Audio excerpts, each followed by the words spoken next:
하나님은 영이시니 예배하는 자가 영과 진리로 예배할지니라. 아멘.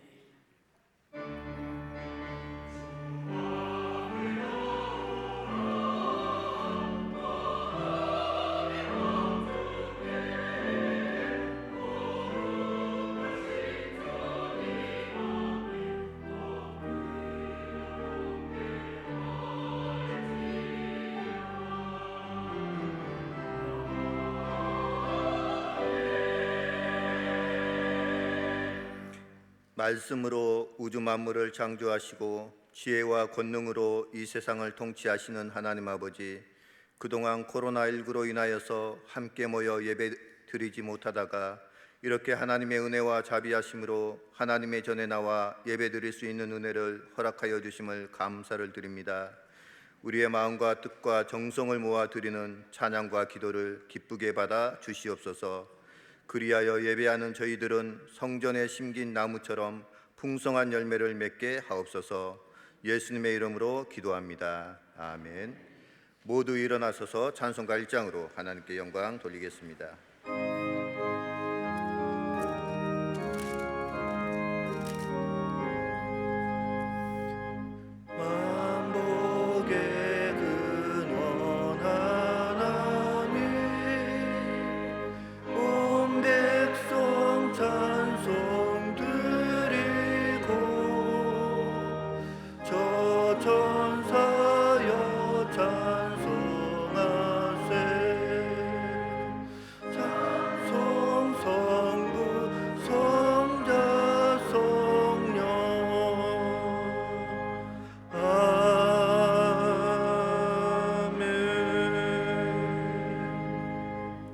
다 같이 성시교독 하시겠습니다. 보라, 내가 새 하늘과 새 땅을 창조하나니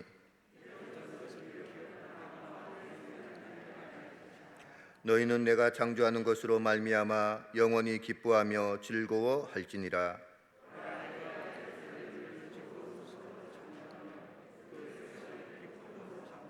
내가 예루살렘을 즐거워하며 나의 백성을 기뻐하리니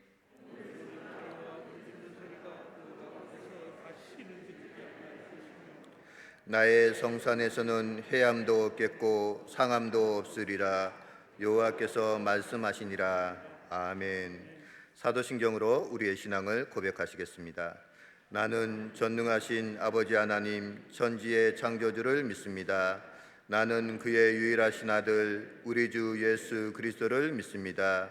그는 성령으로 잉태되어 동정녀 마리아에게서 나시고 본디오 빌라도에게 고난을 받아 십자가에 못 박혀 죽으시고 장사된 지 사흘 만에 죽은 자 가운데서 다시 살아나셨으며 하늘에 오르시어 전능하신 아버지 하나님 우편에 앉아 계시다가 거기로부터 살아있는 자와 죽은 자를 심판하러 오십니다. 나는 성령을 믿으며 거룩한 공교회와 성도의 교제와 죄를 용서받는 것과 몸의 부활과 영생을 믿습니다. 아멘. 찬송가 383장으로 하나님께 찬양 드리겠습니다.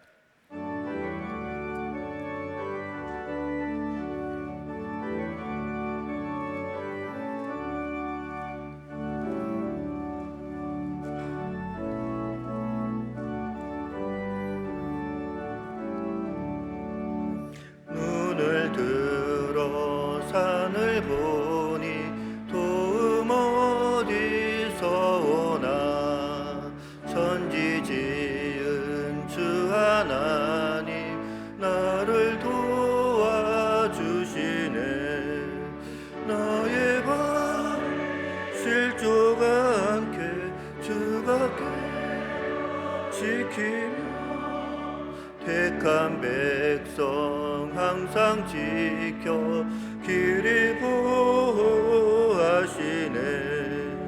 도우시는 하나님이 내게 그늘 되시니 낮에 해와 밤의 달이 너를 삼지 않겠네.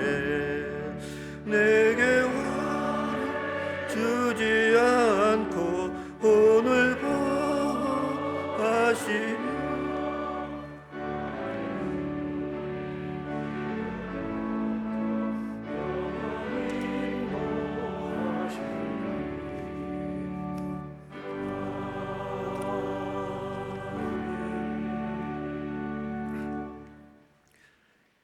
햇빛과 피를 주시고 일용할 양식을 주시는 신실하신 주 우리의 하나님, 시험 중에 피할 길을 주시는 사랑과 자비의 하나님 우리 아버지를 찬양합니다. 영광을 아버지께 올려드리나이다.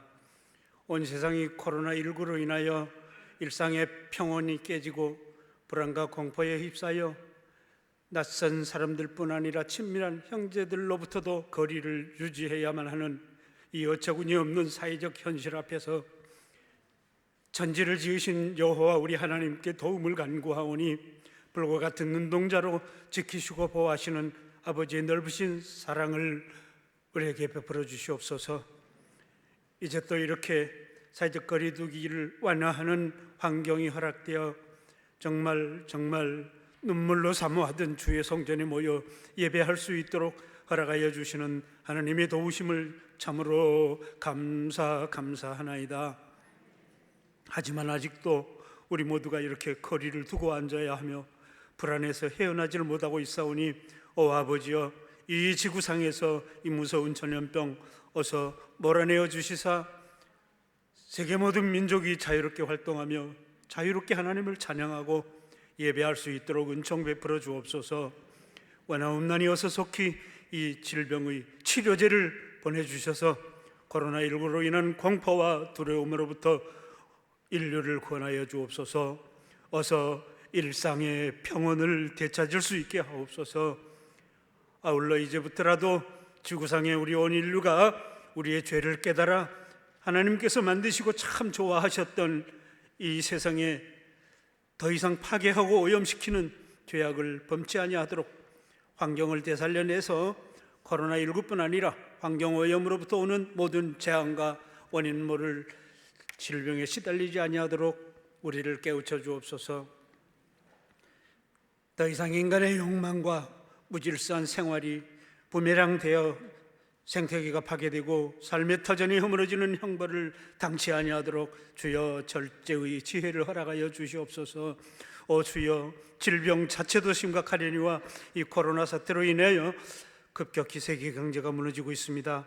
가난한 우리 이웃들이 속수무책으로 터전을 이뤄가고 있습니다. 하나님 불쌍히 여겨주시옵소서. 도와주시옵소서. 더 큰 혼란이 초래되지 아니하도록 주여 긍휼과 자비를 베풀어 주옵소서. 오늘 주의 전에 모여서 예배하는 모든 주의 백성들에게 복 주시고 은혜 베푸시고 평강 주시기를 원하나이다. 목회자를 통하여 주시는 말씀의 통해서 새 힘을 얻고 구하는 모든 것을 허락받는 이 세상에 살면서 신앙인으로 살아가는 자세를 배우면서 신앙의 승리자들 될 수 있도록 도우시옵소서. 호산나 찬양대가 준비한 찬양통에서도 영광 받으시고 예배를 돕는 모든 손길들 위에도 한없는 복의 복으로 채워주시옵소서. 우리 예배를 받으시고 영광 누리옵소서. 휴가도 반납한 채 숨고를 시간 없이 코로나19와 사투를 벌이고 있는 의료진들을 붙들어 주시고 지켜주시기를 원하며 여호와여, 질병의 늪에서 허덕이고 있는 확진자, 환자들에게 얼굴을 향하여 비추사 은혜 베푸시고 치유의 복을 허락하여 주옵소서. 여호와여, 전대미문의 질병 때문에 고통받고 있는 지구상 모든 이에게 평강 주시기를 원하나이다. 우리가 부르짖을 때에 응답하시는 하나님, 은밀한 일을 보이시는 하나님께 구원의 길 되시는 예수님 이름으로 기도합니다. 아멘.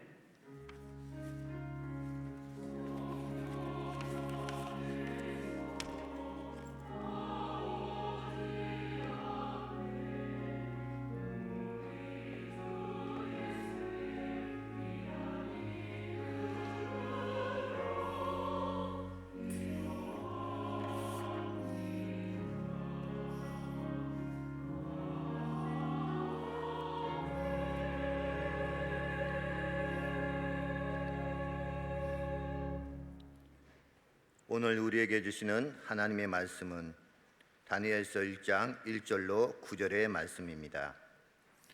이 말씀은 구약 1231쪽에 있습니다. 하나님의 말씀을 봉독합니다. 유다 왕 여호야김이 다스린 지 3년이 되는 해에 바벨론 왕 느부갓네살이 예루살렘에 이르러 성을 에워쌌더니 주께서 유다 왕 여호야김과 하나님의 전 그릇 얼마를 그의 손에 넘기심에 그가 그것을 가지고 신할 땅 자기 신들의 신전에 가져다가 그 신들의 보물 창고에 두었더라.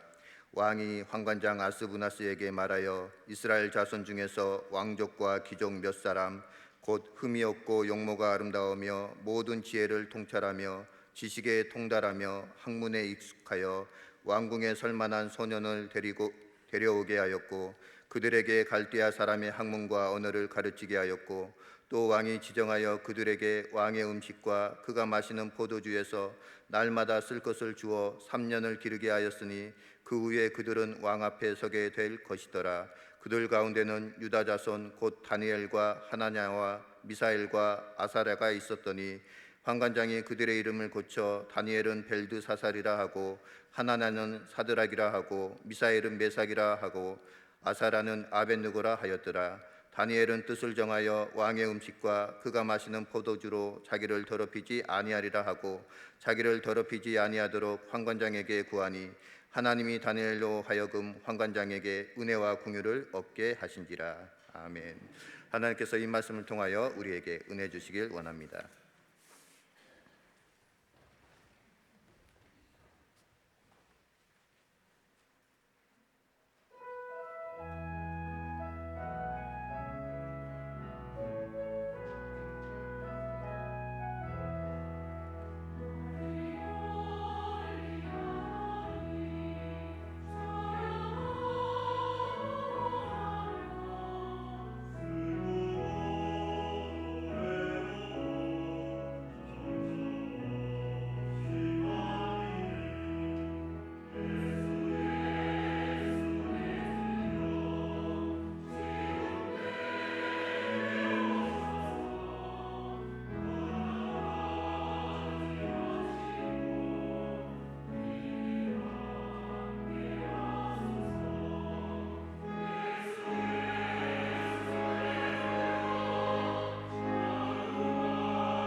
할렐루야. 거룩하고 복된 주일을 맞이하여서 하나님의 전에 나와서 함께 예배드리는 사랑하는 신안의 모든 성도님들 가운데 하나님의 크신 은혜와 복이 함께 하시길 주의 이름으로 축복드립니다. 2달여 동안 현장 예배를 드리지 못하고 가정에서 온라인 영상 예배를 드렸을 텐데요.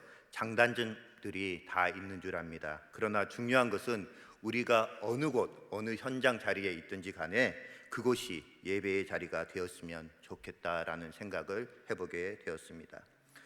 2달여 동안 예배에 대해서 참으로 많은 생각을 하였던 것 같습니다. 최근에 목회실에 기증된 책 가운데 예배에 관한 책을 찾아서 읽다가 제 눈에 들어온 책 한 권이 있었습니다. 페이지 수도 그리 많지 않고 작은 책인데 제목이 너무나도 마음에 들었습니다. 코로나19 바이러스로 인하여서 어려움을 겪고 있는 우리나라를 포함한 전 세계 사람들의 간절한 바람을 나타내는 제목의 책이 아닌가라는 생각에 잠깐 소개해 드립니다. 제목은 기다림은 희망입니다. 샘물결 출판사에서 나온 책으로 목사님이시며 교수님이신 타경철 목사님이 쓰신 기도문과도 같은 시입니다. 이 책에서 예배에 관해서 여러 편의 내용을 소개하고 있는데 제 마음 가운데 가장 와 닿았던 내용을 소개하고자 합니다. 새가 죽기 전에는 새가 벌레를 잡아먹지만 새가 죽으면 벌레가 새를 잡아먹는다. 예배가 살아있을 때에는 예배가 삶을 지배하지만 예배가 죽어있을 때는 삶이 예배를 지배한다. 예배는 삶의 씨앗이 되고 삶은 예배의 터전입니다. 결국 삶과 예배는 하나입니다. 짤막한 내용 가운데 깊은 의미가 들어있다라고 생각이 됩니다. 사랑하는 신안의 성도 여러분, 여러분이 드리고 있는 예배는 살아있는 예배입니까? 또 삶이 살아있는 예배입니까? 창세기 4장에 보면 아담의 두 아들 가인과 아벨이 등장합니다.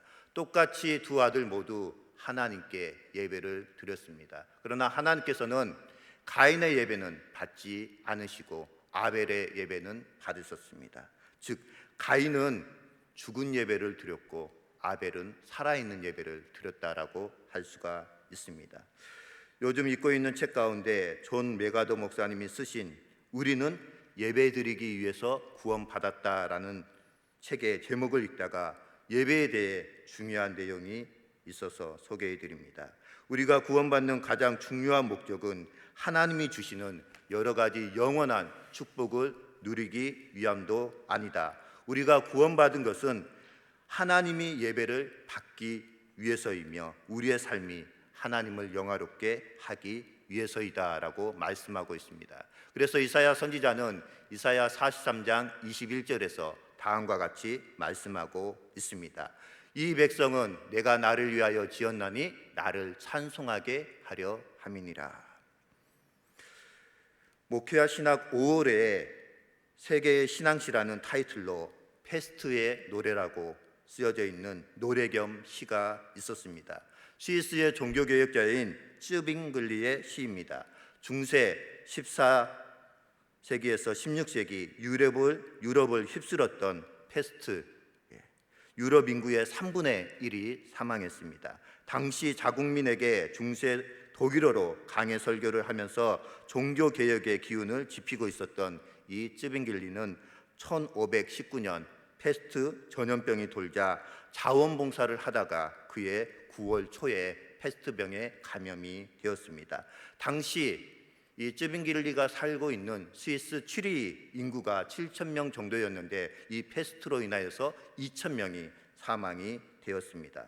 2달여 동안 사경을 헤매다가 구사일생으로 살아난 이 쯔빙글리가 그 경험을 노래와 가사로 썼는데 이것이 페스트의 노래입니다. 총 3절로 구성되어 있습니다. 이 시는 첫 번째 1절은 전염기의 노래, 2절은 투병하는 동안의 노래, 3절은 회복기의 노래로 구성되어 있습니다. 현재 전 세계를 두려움과 공포로 떨게 하고 있는 이 코로나19 상황과 같은 상황입니다. 우선 1절에서 쯔빙글리는 죽음이 문 앞에 왔어요 라는 첫 구절은 이 쯔빙글리가 얼마나 페스트에 대한 공포를 느꼈는지를 잘 알 수가 있습니다. 2절에서는 통증과 압박이 내 영혼과 육체를 사로잡습니다 라며 고통을 호소하는 쯔빙글리의 모습이 연상이 됩니다. 마지막 3절에서는 그러한 페스트로 인하여서 가까스로 회복된 쯔빙글리는 앞으로의 삶을 하늘의 보상에 기뻐하며 살겠다라고 다짐하고 있습니다. 사랑하는 성도 여러분, 죽음의 위협을 이겨낸 사람에게는 두려움이 없습니다. 쯔빙글리는 이후 역사의 전면에 나서게 됩니다. 1523년 7월 67개조 논제를 내놓는 쯔빙글리에게 스위스 의회는 그의 손을 들어주었고 종교 개혁도 다시 시작이 되었습니다. 패스트와 같은 죽음의 위협 속에서도 쯔빙글리를 지키시고 회복시켜 주셨던 하나님께서 코로나19로 인하여서 두렵고 투병하고 또 회복 중에 있는 전 세계 모두에게도 동일하게 역사하고 계시는 줄 믿습니다. 이 시간 하나님 앞에 예배드리기에 나온 사랑하는 신안의 모든 성도님들 또한 또 가정에서 있는 현장에서 온라인으로 예배드리고 있는 모든 신안의 성도 여러분, 이 시간 신령과 진정한 마음으로 하나님 앞에 예배드릴 수 있기를 간절히 소망합니다.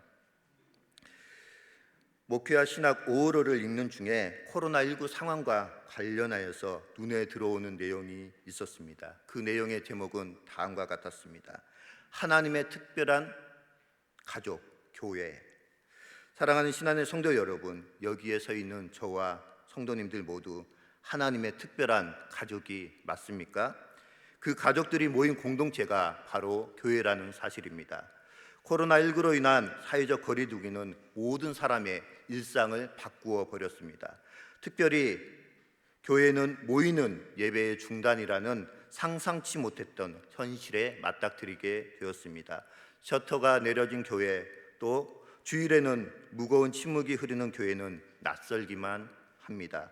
반가운 얼굴로 서로 손을 맞잡고 눈을 마주치며 살롬을 나누던 그 예배가 그립습니다. 그러나 사회적 거리두기의 유일한 예외 대상이 있습니다.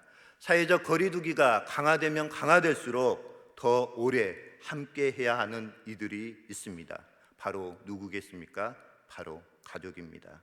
신뢰와 사랑을 기반으로 한 가족 공동체는 가정을 공격하는 그 어떠한 어려움도 두려움도 이겨낼 힘이 있다라고 말씀하고 있습니다. 사랑하는 성도 여러분, 교회는 하나님이 만드신 특별한 가족입니다. 목숨이 위협받는 상황에서도 이 가족은 해체되지 않고 2000년을 이어져 내려왔습니다. 예수님의 가족다운 교회가 되기 위해서는 여러 가지 사역이 필요합니다. 그러나 그 사역에 앞서서 우리 신앙교회가 바로 예수님이 이끄시는 교회가 되어야 하는 줄 믿습니다. 이제 이 시간 우리에게 주신 말씀 구약성경 다니엘서 1장 1절로 9절 말씀을 중심으로 바벨론에서 그리스도인으로 살기라는 제목으로 하나님 말씀 전하도록 하겠습니다. 제가 다니엘서 본문으로 제목을 잡은 이유 가운데 하나가 있습니다. 현재 코로나19 상황과 관련하여서 어떻게 성경과 연관시켜서 말씀을 해석하고 적용하고 전할 수 있을까 고민하며 관련 서적을 읽던 중에 그 책의 제목을 설교 제목으로 쓰게 되었습니다. 이 책의 원래 영어 제목은 다음과 같습니다. Thriving in Babylon. Thriving이라는 단어의 뜻은 번영하다, 번성하다, 초목이 무성하게 자라다라는 다양한 뜻이 있습니다. 기독교적인 의미로 해석하자면 단순히 바벨론에서 살아가는 것을 의미하는 것이 아니라 바벨론에서 살되 바벨론에서 선한 영향력을 끼치며 사는 단어라고 표현할 수가 있습니다. 다니엘서 전체의 내용을 압축해서 보여주는 구절이 있습니다. 다니엘서 2장 20절로 23절의 말씀입니다. 제가 봉독하겠습니다. 다니엘이 말하여 이르되 영원부터 영원까지 하나님의 이름을 찬송할 것은 지혜와 능력이 그에게 있음이로다. 그는 때와 계절을 바꾸시며 왕들을 피하시고 왕들을 세우시며 지혜자에게 지혜를 주시고 총명한 자에게 지식을 주시는도다. 그는 깊고 은밀한 일을 나타내시고 어두운 데에 있는 것을 아시며 또 빛이 그와 함께 있도다. 나의 조상들의 하나님이여, 주께서 이제 내게 지혜와 능력을 주시고 우리가 주께 구한 것을 내게 알게 하셨사오니 내가 주께 감사하고 주를 찬양하나이다. 곧 주께서 왕의 그 일을 내게 보이셨나이다. 사랑하는 신안의 성도 여러분, 다니엘서를 흔히 묵시문학이라고 부르기도 합니다. 이 묵시문학은 하나님의 백성들의 삶이 고통스럽고 미래가 불확실할 때 성행하는 책이 바로 묵시 문학입니다. 이 묵시는 자신들이 살고 있는 세상과 현실에 대한 불확실성 때문에 불안해하는 사람들에게 아직도 그들의 하나님이 세상을 지배하고 하나님이 계획하신 대로 인류 역사가 진행되고 있다라는 사실을 강조해주고 있습니다. 그러므로 묵시는 현실과 미래에 대해 불안해하며 무언가 확고한 청사진을 갈망하는 하나님의 백성들에게 하나님께서는 아직도 건재하시니 아무런 염려 말고 현실에 성실하게 임하라라는 하나님의 위로와 격려의 말씀이 담겨져 있는 책이 바로 묵시 문학 책입니다. 그래서 묵시 문학서인 다니엘서의 말씀을 통하여서 오늘 이 시대 코로나19 상황 가운데 많이 힘들어하고 불안해하는 세상 사람들과 하나님의 나라를 사모하고 예배를 사모하며 갈망하는 그리스도인들에게 주는 희망의 메시지를 함께 나눔으로 은혜 받기를 원합니다. 전능하신 여호와 하나님의 백성이라고 자부했던 이스라엘 백성들이 바벨론의 포로로 끌려와 사는 것도 그들에게 있어서는 받아들이기 어려운 현실이었습니다. 그런데 얼마 후에 조국 이스라엘 나라가 완전히 바벨론에 의해서 멸망당했다라는 사실은 그들에게 수긍하기 어려운 충격이었고, 또 지금 현재 바벨론의 포로로 잡혀있는 이 포로민들에게는 미래를 미궁에 빠뜨리는 결과를 초래했습니다. 그러나 하나님은 낙심하고 혼란스러워하는 자기 백성 이스라엘 백성들을 그대로 내버려 두지 않으셨습니다. 하나님은 선지자 에스겔이나 다니엘을 통하여서 바벨론에서 끌려온 하나님의 백성들을 위로하셨습니다. 다니엘서는 이스라엘이 애초에 바벨론으로 끌려오게 된 일부터 종말에 이르기까지 일어날 모든 일의 역사의 주관자가 누구인지를 정확하게 보여주고 있습니다. 유다 사람들의 죄로 인해서 바벨론의 포로로 끌려와 사는 것이 안타깝기는 하지만 그것은 여호와 하나님의 무능함이나 통제 불능 상태를 의미하는 것이 아니라 오히려 태초부터 하나님이 세우신 세세한 계획에 따라 역사가 진행되고 있다라는 증거를 보여주는 사실입니다. 이러한 점에서 볼 때 하나님의 생각과 우리의 생각이 다르다라고 볼 수가 있습니다. 한 가지 예를 다니엘서 말씀을 통해서 말씀을 드리자면, 세상의 관점으로 본다면 유대인들이 바벨론의 포로로 끌려오게 된 것은 이스라엘의 하나님 여호와가 바벨론의 최고의 신인 마르둑보다 무능해서 이 마르둑에게 무릎을 꿇어서인 것처럼 보이지만 실제로는 하나님께서 자기 백성을 바벨론의 손에 넘기셨기 때문에 빚어진 일입니다. 또한 세상의 눈으로 볼 때 다니엘과 세 친구가 우상에게 바쳐진 고기를 먹지 않고도 살아난 것은 그들이 환관장과 좋은 관계를 맺고 있었기 때문이다라고 생각할 수가 있지만, 사실은 그렇게 되도록 보이지 않는 곳에서 역사하신 하나님의 손길이 있었다라는 것이죠. 세상의 눈으로 볼 때 다니엘과 세 친구가 바벨론의 지혜자들보다 더 훨씬 뛰어난 것도 그들이 바벨론의 훌륭한 교육과 또 느부갓네살 왕의 배려에서 비롯된 것으로 볼 수가 있지만, 그건 모두 실제로는 하나님께서 이 다니엘과 세 친구들에게 총명한 지혜를 주셨기 때문입니다. 다니엘서가 말하고 있는 점이 바로 이러한 점입니다. 이러한 관점에서 다니엘서를 이해할 때 하나님의 온전한 음성을 들을 수가 있습니다. 비록 하나님의 백성이 당한 현실이 너무 혹독하고 곤혹스럽다라고 할지라도 역사는 분명히 보이지 않는 곳에서 모든 것을 주장하시는 하나님의 뜻과 계획에 따라서 진행되고 있다라는 사실을 깨닫고 미래를 소망적으로 바라보도록 하기 위해서 하나님께서 다니엘서를 우리에게 주셨다라는 것이죠. 제가 보는 성경책 대한성서공회 관주 해설 성경에 다니엘서 1장부터 6장까지의 전체 내용을 한마디로 압축해 보여주는 제목이 있었습니다. 오늘 말씀의 제목과도 연결되는데요, 다음과 같습니다. 다니엘과 그 친구들이 바벨론에서 자신들이 참됨을 입증하다. 성경을 읽을 때 우리가 주의 깊게 보아야 할 것이 하나가 있습니다. 바로 연대입니다.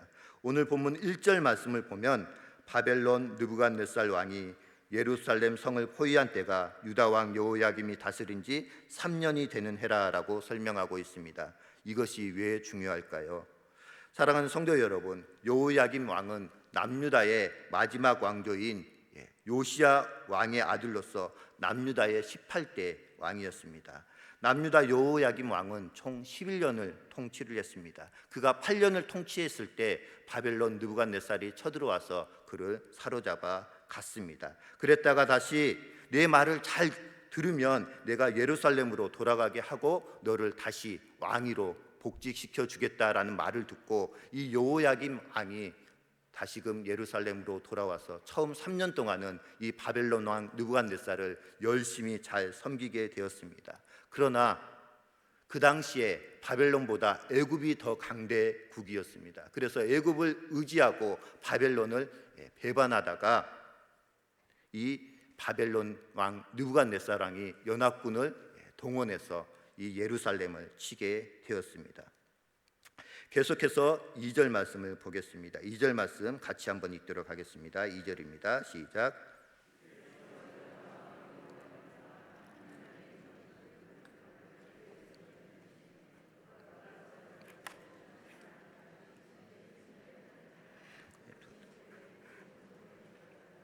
아멘. 2절 말씀을 보면 하나님께서 유다 왕 여호야김과 하나님의 전 그릇 얼마를 바벨론의 느부갓네살 왕의 손에 넘기셨다라고 말씀하고 있습니다. 즉 하나님께서 이 모든 것을 허락하셨다라는 의미입니다. 지난 설교에서도 말씀드린 적이 있습니다. 현재 우리가 겪고 있는 이 코로나19 바이러스 감염 상황이 하나님이 내리신 징벌은 아니지만 하나님께서 이 모든 상황을 허락하셨다라는 것이죠. 충분히 하루속히 종식될 수 있도록 더 이상 감염 확산이 되지 않도록 막으실 수도 있는데 허락하셨다라는 것입니다. 우리는 깊으신 하나님의 뜻을 알 수가 없습니다. 그러나 오늘 본문 말씀을 통해서 알 수 있는 상황은 하나님께서 이 모든 상황을 허락하셨다라는 사실만은 분명합니다. 사랑하는 신안의 성도 여러분, 질문 한 가지 던져보겠습니다. 하나님께서 정말 바벨론에서 최고의 신이라고 일컫는 마르둑 우상보다 약해서 이스라엘 백성들이 바벨론의 포로로 끌려가도록 그냥 놔두셨을까요? 다니엘과 세 친구들과 같이 신실하게 하나님을 잘 섬기는 하나님의 자녀들이 있는데 그들에게는 왜 피할 길을 주시지 않고 바벨론의 포로로 끌려가도록 놔두셨을까요? 한간에서는 코로나19 상황이 하나님이 내리신 징벌이라고 이야기하기도 합니다. 그러나 하나님이 내리신 징벌이라고 단정지으면 선량한 백성, 하나님의 자녀들이 고통받는 상황을 설명할 수가 없습니다. 많은 그리스도인들이 신앙생활하면서 한 가지 착각을 하며 살고 있는 것이 있습니다. 그것은 예수 그리스도 하나님을 잘 믿으면 행복해진다라는 말입니다. 맞는 말입니다.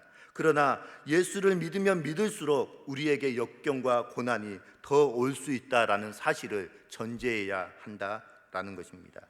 많은 사람들이 신앙생활을 하면서 실패하게 된 이유 가운데 하나가 내가 하나님을 잘 믿고 옳은 일을 하면 하나님이 나를 위험과 핍박 속에서 구해주신다라고 생각을 합니다. 실제로 다니엘서를 보면서도 그것이 다니엘서의 핵심이고 요점이라고 잘못 이해하고 있는 경우도 많이 있습니다. 다니엘과 세 친구와 같은 그런 믿음만 있으면 풀무불 속에서도 사자굴 속에서도 하나님께서 나를 안전하게 지켜주실 것이다 라고 생각합니다. 그러나 이 믿음이 성도님들이 생각했을 때 올바른 믿음이라고 생각이 되십니까? 초대교회 카타콤에서 또한 원형 경기장에서 사자의 밥이 되고 검투사들의 싸움이 대상이 되어서 잔인하게 죽어져간 초대교회 성도들, 그들은 하나님에 대한 절대적인 믿음이 부족해서 순교를 당한 것일까요? 주기철, 손양원 목사님과 같은 분이 믿음이 없어서 하나님께서 그 목사님들을 순교하도록 그렇게 내버려 두신 것일까요? 중요한 것은 하나님께서 그 모든 상황을 허락하셨다라는 사실입니다. 바벨론에서 그리스도인으로 살기라는 책을 읽으면서 다니엘서가 말하고자 하는 핵심과 다니엘서에 대해서 또 다른 시각으로 이해하는 데 많은 도움이 되었습니다. 그 중에 하나가 다니엘이 바벨론에서 어떠한 생활을 했으며 또 다니엘이 어떠한 수모까지 당하였는지 자세하게 기록하고 있습니다. 사랑하는 성도 여러분, 과연 우리가 신앙생활을 잘하면 하나님께서 우리에게 절대로 나쁜 일이 나타나지 않도록 허락하실까요? 하나님이 우리를 풀무불과 사다굴 속에서도 구해주실까요? 그렇지 않습니다. 오히려 정반대입니다. 하나님의 최정예 군사들 대다수가 최악의 고통을 당했습니다. 사랑하는 신앙의 성도 여러분, 나쁜 일은 악인과 선인을 구분하지 않습니다. 다시 말해서 하나님께서 햇빛을 내려주실 때 선인에게만 햇빛을 내려주시고 선인에게만 비를 내려주시는 것이 아니라 이 모든 것은 동일하게 일어난다라는 사실입니다.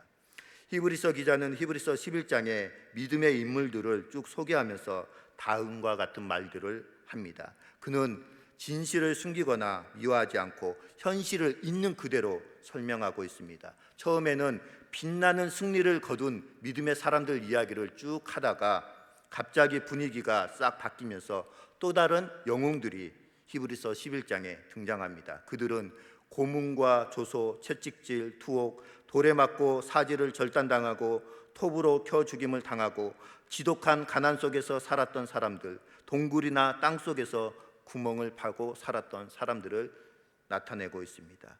히브리서 기자는 이들도 역시 위대한 믿음의 사람이라고 말하고 있습니다. 하나님께서 그들을 시련과 핍박 속에서 구원하지 않는 이유는 어디까지나 하나님의 주권적인 계획에 따른 것입니다. 그들이 영적인 패자이기 때문에 아니라 하나님의 다른 계획이 있었음을 나타내고 있습니다. 하나님은 그들을 시련에서 구속해 주기보다는 시련 속에서 그들과 함께 계시는 편을 택했습니다. 예수님께서는 그리스도인들이 억울한 일과 핍박을 당할 것이라고 말씀하셨습니다. 실제로 예수님 자신도 그러한 일을 당하셨고 사도들 또한 하나같이 그러한 고통을 겪었습니다. 사실 극심한 고통은 그리스도인들의 삶에서 뗄래야 뗄 수 없는 부분입니다. 그래서 베드로 사도는 베드로전서 4장 12절에서 다음과 같이 말씀합니다. 사랑하는 자들아, 너희를 연단하려고 오는 불시험을 이상한 일 당하는 것 같이 이상히 여기지 말고. 사랑하는 성도 여러분, 우리에게 고난은 이상한 일도 특별한 일도 아닙니다. 그렇다고 하나님께서 우리를 구해주시지 않거나 구해주실 수 없다라는 뜻을 나타내는 것도 아닙니다. 하나님은 분명히 우리를 구할 능력도 있으시고 실제로 우리를 구원해 주십니다. 다만 우리의 완전한 구원은 이 세상이 아니라 예수님이 다시 오는 그날, 세상 끝날 이루어지기 때문에 다니엘서를 잘못 이해해서는 안 됩니다. 제가 앞에서 말씀드리고 제목으로 잡았던 책 바벨론에서 그리스도인으로 살아가기라는 책 내용 가운데 소제목이 하나 있는데 다음과 같은 제목이었습니다. 악한 세상에서 그리스도인으로 산다는 것. 사랑하는 신앙의 성도 여러분, 다니엘서에서 우리가 절대로 놓치지 말아야 할 핵심이 하나 있다면 다니엘은 지독히 불경건하고 악한 문화의 한복판에서 다니엘이 어떠한 삶의 모습을 우리에게 보여주었느냐 하는 것입니다. 과연 다니엘은 어떠한 삶의 본을 보여주었을까요?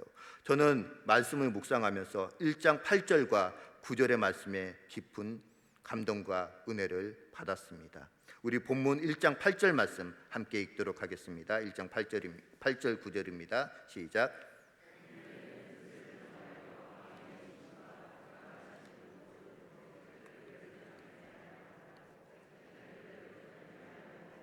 환관장에게 구하니 하나님이 다니엘로 하여금 환관장에게 은혜와 공유. 아멘. 바벨론의 포로 생활을 허락하신 분도 하나님이시고 다니엘에게 환관장 아스부나스를 통하여서 은혜와 자비와 긍휼을 얻도록 하신 분도 하나님이시다라는 사실입니다. 그래서 하나님은 역사의 주관자가 되시고 모든 관점을 하나님의 통치의 렌즈로 바라볼 수 있어야 한다라는 것입니다. 다니엘과 친구들은 모두 왕족 출신이었습니다. 당연히 이들에게는 사랑하는 가족들이 있었을 것입니다. 그러나 다른 가족들은 성경에 기록이 되어 있지 않습니다. 유추해 봤을 때 모두 다 죽임을 당했다라고 유추해 볼 수가 있습니다. 더욱 중요한 것은 1장 9절 말씀에 보면 다니엘이 환관장에게 은혜와 긍휼을 얻었다라는 말을 통해서 다니엘과 세 친구가 환관이라는 사실을 알 수가 있습니다. 환관이 무엇인지는 다 아실 것입니다. 우리식으로 표현하자면 내시입니다. 즉 거세를 당한 사람, 느부갓네살 왕이 다니엘과 세 친구들을 왜 환관으로 거세를 시켰을까요? 다니엘에게 있어서는 유다 왕족 출신으로 살았을 때 그에게는 사랑하는 가족, 엄마, 아빠, 친척, 형제들이 다 있었을 것 같습니다. 그러나 바벨론의 포로로 끌려온 그는 혼자였습니다. 더군다나 그는 거세를 당하여서 가족을 꾸릴 수 있는 상황도 되지 않았습니다. 철저히 바벨론에서 유다 민족의 씨를 자르고 악랄하고 악독한 갈대아 학문을 배워야만 했습니다.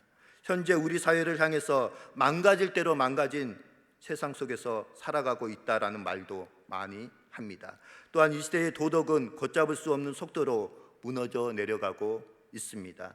예전에는 상상도 할 수 없었던 일이 요즘은 흔한 일이 되어 버렸습니다. 그리스도인들에 대한 세상의 태도는 불과 몇십 년 전만 해도 존경에서 비웃음과 무시를 거쳐서 이제는 지독한 기독교에 대한 반감으로 변해 버렸습니다. 참으로 혼란스럽고 두려운 상황이 되어버렸습니다. 사랑하는 신하는 성도 여러분, 다니엘의 삶은 지금보다 훨씬 더 악한 문화 속에서 정직하고 능력 있는 삶으로 하나님을 영화롭게 하는 삶을 살았습니다. 그래서 다니엘로 인하여서 천민에서 느부갓네살 왕까지 온 국가가 살아계신 하나님을 찬양하며 인정하게 되었습니다. 그 대표적인 내용이 우리가 읽지는 않았지만 다니엘서 2장 46절로 47절에 잘 나와 있습니다. 제가 봉독해 드리겠습니다. 이에 느부갓네살 왕이 엎드려 다니엘에게 절하고 명하여 예물과 향품을 그에게 주게 하니라. 왕이 대답하여 다니엘에게 이르되 너희 하나님은 참으로 모든 신들의 신이시요 모든 왕의 주제시로다. 내가 능히 이 은밀한 것을 나타내었으니 네 하나님은 또 은밀한 것을 나타내시는 이시로다. 이 대목을 읽으면서 이상하다라는 생각을 해보지 않으셨습니까? 본문 46절에서 말씀하고 있듯이 느부갓네살 왕이 엎드렸다라고 말씀하고 있습니다. 또한 왕이 바벨론에게 절하였다라고 말씀하고 있고 하물며 예물과 향품까지 주었다라고 말씀하고 있습니다. 바벨론의 최고의 전쟁의 신이라고 하는 마르둑을 섬기는, 그리고 당대 최고의 왕이라고 꼽히는 느부갓네살 왕이 그것도 자신이 사로잡아온 이 다니엘 앞에 엎드리고 절하고 향품과 예물을 주었다라는 사실이 믿어지십니까? 철저히 하나님의 주권적인 통치와 섭리 없이는 불가능한 일이었습니다. 우리가 잘 알고 있듯이 바벨론은 점술과 학술이 굉장히 발달하고 뛰어난 나라였습니다.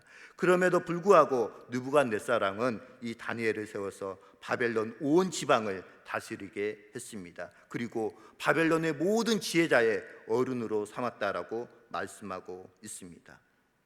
좀 더 구체적으로 다니엘이 바벨론에서 어떻게 신앙을 지키고 영향력을 끼치며 하나님의 이름을 드러내며 살 수 있었는가에 대해서 세 가지로 말씀을 드릴까 합니다. 첫 번째, 다니엘은 소망의 사람이었다라는 사실입니다. 다니엘은 바벨론이 예루살렘을 정복하고 이겼다고 해서 악이 선을 이긴 것이 아니라는 점을 지적하면서 이야기하고 있습니다. 그 일은 어디까지나 하나님의 뜻이었으며 하나님이 역사하신 것이라고 말씀하고 있습니다. 다니엘의 시각으로 볼 때 바벨론에게 승리를 주신 분은 하나님이셨습니다. 성전 성물을 느부갓네살 왕의 손에 넘기신 분도 하나님 있었습니다. 또한 그 성물을 이방신의 보물 창고로 옮기도록 허락하신 분도 하나님 있었습니다. 느부갓네살이 이스라엘의 하나님을 열등한 신이요 패배한 신이라고 조롱하고 무시했지만 이것도 허락하신 분이 하나님 있었습니다. 이 점을 놓쳐서는 안 됩니다. 다니엘서 1장부터 12장까지 전체의 흐름을 볼 때 다니엘은 모든 사건 속에서 하나님의 손길을 보았습니다. 그리고 바로 이러한 시각 속에서 다니엘의 세 가지 성품, 소망과 겸손과 지혜가 나오게 된 것입니다. 사랑하는 성도 여러분, 고난 없이는 영혼의 근력을 키울 수가 없습니다. 안타깝게도 하나님은 우리를 무장시키기 위해서 고난과 시련도 사용하십니다. 인생이라는 학교에서 시련과 고난은 다들 피하기를 원하는 과목입니다. 자발적으로 이 과목을 신청할 사람은 오직 피약증 환자, 즉 성적 쾌락을 얻기 위해서 모욕이나 고통을 받으려고 하는 이 환자들 외에는 대부분 고통과 핍박을 피하려 한다라는 것입니다.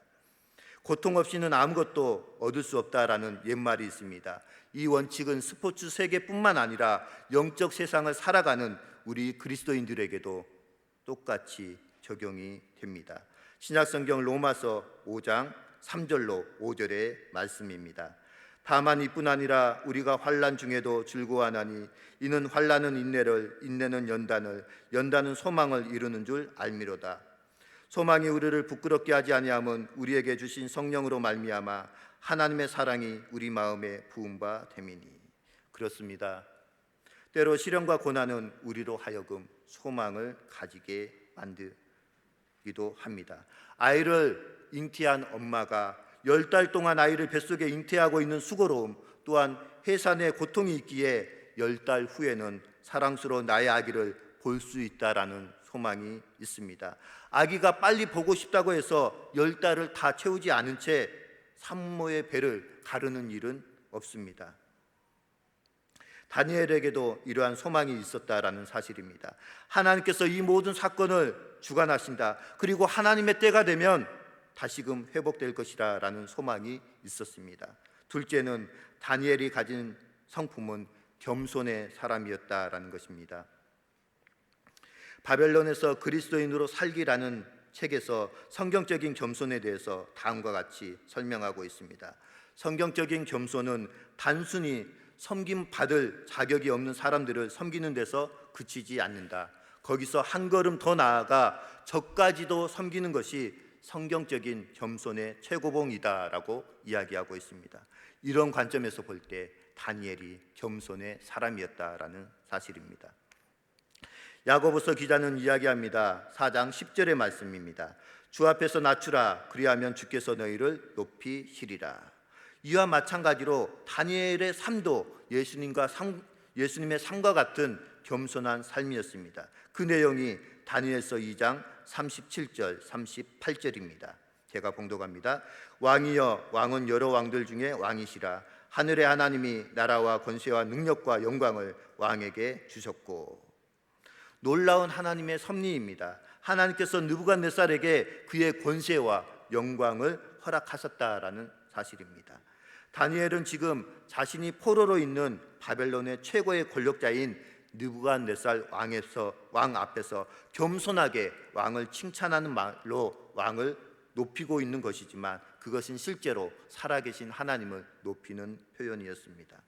다시 말해서 느부갓네살 왕이 지금 전 세계를 통치하는 왕의 왕이지만 그 모든 것을 허락하신 분이 여호와 하나님이시다라고 말씀하고 있습니다. 그러면서 지금 현재 자신이 섬기는 느부갓네살 이방 왕의 마음을 불편하게 하지 않으면서 겸손하게 하나님을 높이고 있습니다. 마지막 세 번째 다니엘의 성품은 지혜의 사람이었다라는 것입니다. 다니엘의 이름의 뜻은 하나님은 나의 심판자이시다라는 뜻입니다. 그런데 바벨론의 정복자들은 그의 이름을 벨의 왕을 뜻하는 벨드사살로 마음대로 바꾸어 버렸습니다. 벨은 사악한 신 바벨론의 무로닥을 칭호합니다. 따라서 다니엘에서 벨드사살로 이름이 바뀌었다라는 것은 우리의 이름이 그리스도인에서 사탄의 왕으로 바뀌어 버린 것과 같다라고 말씀을 드릴 수가 있습니다. 다니엘의 세 친구에게도 똑같은 일이 일어났습니다. 그들의 이름도 고향이나 하나님의 흔적이 남지 않도록 완전히 바꾸어 버렸습니다. 우리가 다니엘의 이름이 벨드사살로 바뀌었다라는 것을 본문을 통해서 알고 있습니다. 그러나 다니엘의 세 친구 유대식 이름은 잘 알고 있지 못하고 오히려 바벨론식 안 좋은 이름들은 잘 기억을 합니다. 혹시 다니엘의 새 친구 유대식 이름을 잘 알고 계십니까? 우리가 알려고 해도 쉽지 않습니다. 그래서 저는 신재원 입시를 준비할 때 다음과 같이 외웠습니다. 사하, 매미, 아아. 한번 따라서 해보시겠습니까? 사하, 매미, 아아. 예, 사하는 사드락의 하나냐, 매미는 메삭의 미사엘, 아아는 아사라의 아벳누고, 이런 식으로 이렇게 외웠습니다. 구약 성경을 보면 하나님을 나타내는 말 가운데 끝말이 엘이나 아로 끝나면 하나님을 나타내는 표현입니다. 그래서 먼저 하나나는 여호와께 은총을 베푸시다라는 뜻이며, 미사엘은 하나님과 같은 분이 누가 있으랴라는 뜻이며, 아사라는 여호와께서 우리를 도우신다라는 뜻입니다. 즉 좋은 유대식 이름을 이 바벨론의 정복자들이 완전히 바벨론식 이름으로 바꾸어 버렸다라는 것입니다. 오늘 본문 1장 8절 말씀에 의하면 다니엘과 세 친구 앞에 차려진 음식은 그들의 신앙을 공격했습니다. 그런데 그 식탁에는 모세의 율법에 철저히 금지한 음식들로 가득 차 있었습니다. 이 다니엘과 세 친구들은 그 음식을 먹어야만 했습니다. 하나님의 법을 어기든지 아니면 그 음식을 먹지 않고 굶어 죽든지 절체절명의 위기의 상황 가운데 처해져 있었습니다. 그러나 다니엘은 그 정복자들에게 욕을 퍼붓거나 하나님을 원망하지 않고 현명한 해결책을 내놓았습니다. 그는 환관장에게 시험 삼아서 열흘 동안만 우리에게 채소와 물을 먹게 해달라라고 부탁했고, 그리고 그 이후의 삶은 하나님께 전적으로 맡기는 삶을 살았습니다. 그 결과 열흘 뒤에 다니엘과 세 친구의 얼굴은 다른 누구보다도 생기 있고 윤기가 흘리게 되었습니다. 이것이 바로 성령 하나님께서 주시는 지혜였습니다. 잠언서 8장 35절 36절의 말씀입니다. 36절 말씀입니다. 그러나 나를 잃는 자는 자기 영혼을 해하는 자라, 나를 미워하는 자는 사망을 사랑하느니라. 즉 지혜의 근원 대신 예수 그리스도를 잃는 자는 자기 영혼을 해하는 자이고, 나를 여호와 하나님을 미워하는 자는 사망을 사랑한다라고 말씀하고 있습니다. 우리는 현재 코로나19에 대한 두려움, 안전에 대한 걱정들이 있는 줄 압니다. 그러나 이제 그러한 두려움과 불안을 떨쳐버리고 이 모든 상황을 이끌어 가시고 역사를 주관하시는 하나님의 통치를 믿고 이제 살아남기 위한 생존 방식을 넘어서 번성으로 나아가실 수 있는 신안의 성도님들 되시길 주의 이름으로 축복드립니다. 아멘. 기도하시겠습니다. 사랑과 은혜의 여호와 하나님 아버지, 하나님께 예배드림이 우리의 기쁨이 되는 줄 믿습니다. 그동안 코로나19로 인하여서 우리의 마음 가운데 주의 전에 나와서 진정한 예배를 드리길 원하는 마음들이 있었습니다. 비록 물리적인 장소는 달랐지만 정성을 다해서 하나님께 그동안 예배를 드린 줄 믿습니다. 오늘 본문의 주인공인 다니엘이 이방 나라 바벨론에서 하나님의 이름을 드높이며 이방 왕들의 입술을 통하여 하나님을 찬양할 수 있도록 바벨론에서 하나님의 선한 영향력을 끼치며 모든 백성들을 위로하고 격려하며 소망을 준 삶을 살았던 것처럼 이 시대 특별히 코로나19로 인하여서 두려워하고 아파하고 힘들어하는 모든 이들에게 예수 그리스도의 사랑을 그들의 삶 가운데 전함으로 생명력 있고 영향력 있고 번성력 있는 복음의 삶을 살아갈 수 있도록 저희에게도 다니엘과 세 친구들에게 허락하셨던 소망과 겸손과 지혜를 허락하여 주옵소서. 예수님의 이름으로 기도합니다. 아멘. 찬송가 393장으로 하나님께 찬양 드리시겠습니다.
사랑 나타내네.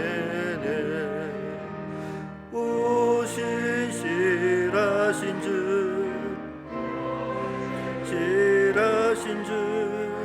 날마다 저지른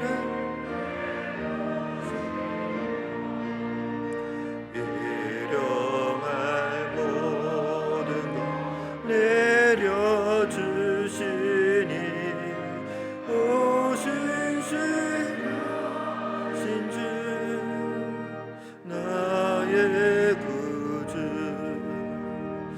내 죄를 사하여 아니하시고 주 친히 오셔서 인도하네. 오늘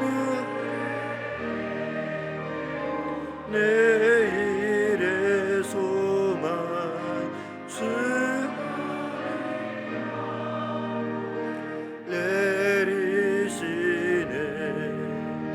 오 신실하신 주 오 신실하신 주 자비를 베푸시며 일용할 모든 것 내려주시니 오 신주 나의 구주. 사랑의 하나님 아버지, 이 시간 하나님 앞에 나와서 정성껏 예배드릴 수 있는 마음을 저희에게 허락하여 주시고 또 순서를 따라서 귀한 예물을 하나님께 드릴 수 있는 은혜를 허락하여 주심을 감사를 드립니다. 주일헌금, 감사헌금, 11조, 선교헌금, 비전헌금, 금식헌금, 생일감사헌금, 결혼감사헌금, 전도헌금, 졸업헌금, 장례 감사헌금, 수술헌금, 범사에 감사해서 주님의 사랑으로 자녀들을 지켜주시고 영육간에 강건하게 하옵소서. 예배드릴 수 있도록 은혜 베풀어 주심을 감사해서 좋은 학기 구입하게 하시고 졸업에 감사해서 배우자 주실 줄 믿고 감사해서 코로나 종식 주실 것을 감사해서 생일 감사해서 백내장 수술 잘 받도록 은혜 주심에 감사해서 목사고시를 지켜주시도록 장례 조문 예배에 감사해서 인수 집사님 콩팥 혈액 염증을 치료해 주시도록 귀한 예물을 하나님께 드립니다. 드리는 손길마다 복되게 하시고 더 많은 것을 드릴 수 있는 은혜를 더하여 주옵소서. 드릴 수 있는 마음이 있는 것도 은혜이고 드릴 수 있는 물질이 있는 것도 하나님의 은혜인 줄 믿습니다. 드림으로 우리의 소유가 적어지는 것이 아니라 더욱더 풍성하여지고 드림으로 우리의 영혼과 믿음이 더욱더 풍요로워질 것을 믿습니다. 우리의 작은 마음을 받아 주시옵소서. 거룩하신 예수님 이름으로 감사하며 기도드리옵나이다. 아멘. 교회 소식을 전해드리겠습니다. 예배당 자리 배치 안내입니다. 사회적 거리 두기를 위해서 스티커가 부착된 자리에 앉아주시면 감사하겠습니다. 글로벌 예배 시간 변경입니다. 오후 2시에서 오전 11시로 변경이 되었습니다. 그리고 오늘부터 저녁 예배, 수요 예배, 새벽 예배 모든 예배들이 재개됩니다. 초하루 기도회가 5월 1일 금요일 새벽 5시 예배당에서 있습니다. 다음 주일은 어린이 주일로 지킵니다. 교회학교, 영아부, 유치부, 아동부, 중고등부, 영어학교 모든 예배 교회에서 드립니다. 모임 및 행사 안내입니다. 정기당회가 다음 주일 오후 1시에 3회실에서 있습니다. 정기 재직회가 다음 주일 저녁 예배 후에 예배당에서 있습니다. 원래에는 코로나19 지역 확산에 따른 교회 대응으로 당분간 모이지 않습니다. 당회용 간담회 회의록 내용이 본관 1층 알림판에 게시되어 있습니다. 고난주간 한 끼 금식 헌금 오늘까지 어려운 이웃을 위해서 사용합니다. 부활주일 헌금은 다음 주일까지 내주시면 감사하겠습니다. 점심 식사는 당분간 신종 바이러스 코로나19로 인하여서 당분간 준비하지 않습니다. 그리고 근로자의 날 교회 직원들 추모합니다. 참고 부탁드립니다. 이제 다 함께 일어나셔서 찬송가 635장 부르시고 축도로 예배를 마치겠습니다.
악에서 구원하소서.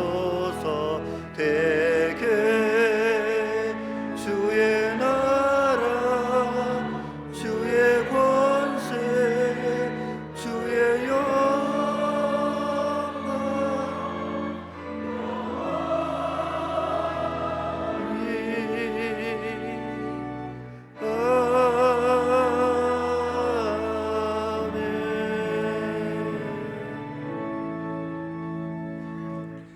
지금은 우리 구주 예수 그리스도의 무한하신 은혜와 아버지 하나님의 그 크신 사랑하심과 성령 하나님의 위로하시고 교통하시고 충만하신 역사가 아무리 우리의 삶 가운데 어떠한 어려움과 극심한 환난이 있더라도 다니엘처럼 제 친구처럼 믿음을 잃지 않고 굳건하게 신앙으로 다짐하며 살아가기로 소원하는 사랑하는 신안의 모든 성도님들과 이 나라 이 땅 가운데 이제로부터 영원토록 함께하옵시기를 간절히 축원하옵나이다.